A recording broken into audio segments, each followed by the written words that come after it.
Original jurisdiction यानी मूल क्षेत्राधिकार। जब कोई नया मुकदमा दर्ज होता है तो वह सबसे पहले किस अदालत में जाता है, यही सवाल है। यही आपका सवाल का जवाब इस वीडियो में मिलेगा। और यदि आप चैनल पर नए हैं तो बिल्कुल चैनल को सब्सक्राइब कीजिए, अपने दोस्तों के साथ शेयर भी कीजिए।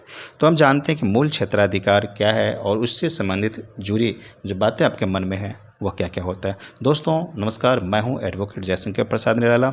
हमेशा ऐसे ही वीडियो लेकर आता हूं जो कि आपके लिए कानूनी शिक्षाप्रद हो। आप आम नागरिक हो तो भी आप कानूनी जानकार बने, थोड़ी सी और सजग बने, और आप अपने आप को सुरक्षित महसूस करें कानूनन, ठीक। और जो लॉ के स्टूडेंट हैं उनके लिए भी बहुत सारे ऐसे वीडियो हैं जो कि बहुत ही उनके लिए महत्वपूर्ण हो जाता है समझना। तो बिल्कुल चैनल पर नए हैं तो बिल्कुल बने रहिए, और नए हैं तो सब्सक्राइब कीजिए और पूरे वीडियो पर आप बने रहिए। ओरिजिनल जुरिस्डिक्शन का अर्थ होता है कानूनी भाषा में न्यायिक प्रक्रिया का शुरुआती दौर और उसकी मूल शक्ति, उसे ही हम बोलते हैं ओरिजिनल जुरिस्डिक्शन। आगे कंटिन्यू करते हैं कि मूल क्षेत्राधिकार यानी ओरिजिनल जुरिस्डिक्शन क्या है। सबसे पहले बताऊं कि किसी अदालत की वह शक्ति जिसके तहत वह किसी मामले को सबसे पहले फर्स्ट इंस्टेंस में सुनती है। दूसरा है कि यह मामला किसी निचली अदालत के फैसले के खिलाफ अपील के रूप में नहीं आता है। और जो तीसरा है वह है कि विवाद की शुरुआत ही सीधी इसी अदालत से होती है और वहाँ से जहाँ से कानूनी यात्रा आगे बढ़ती है। इसे ही हम बोलते हैं मूल क्षेत्राधिकार यानी ओरिजिनल जुरिस्डिक्शन।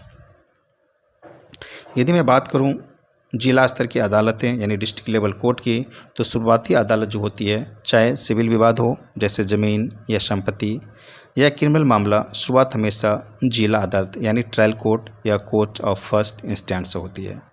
यदि मूल क्षेत्राधिकार की बात करूं तो जिला अदालतों के पास मुकदमों का मूल क्षेत्राधिकार होता है।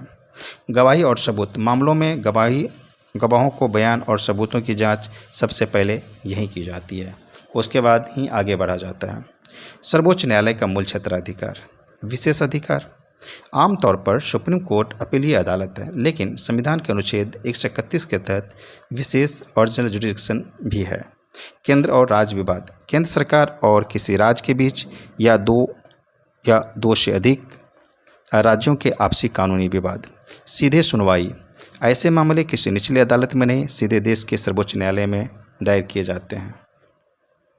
हाई कोर्ट का क्षेत्राधिकार की बात करूं तो विशेष उच्च न्यायालय, देश के कुछ प्रमुख उच्च न्यायालयों के पास भी विशेष मामलों में मूल दीवानी क्षेत्राधिकार ओरिजिनल सिविल जुरिस्डिक्शन होता है।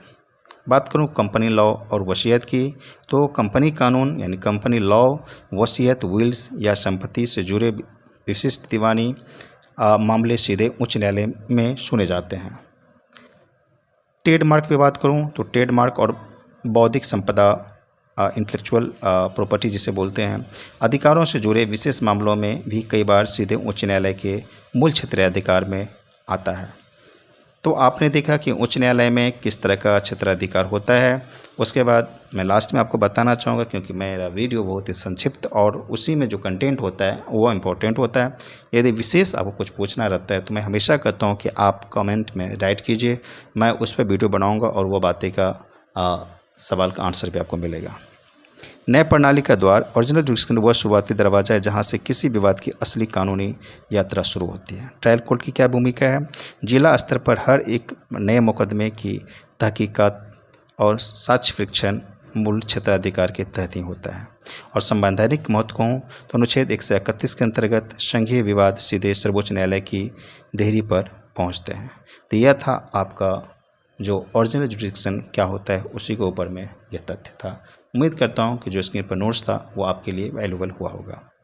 दोस्तों लास्ट में यही बोलूँगा कि यदि चैनल पर नए हैं तो सब्सक्राइब कीजिए, अपने दोस्तों के साथ शेयर कीजिए।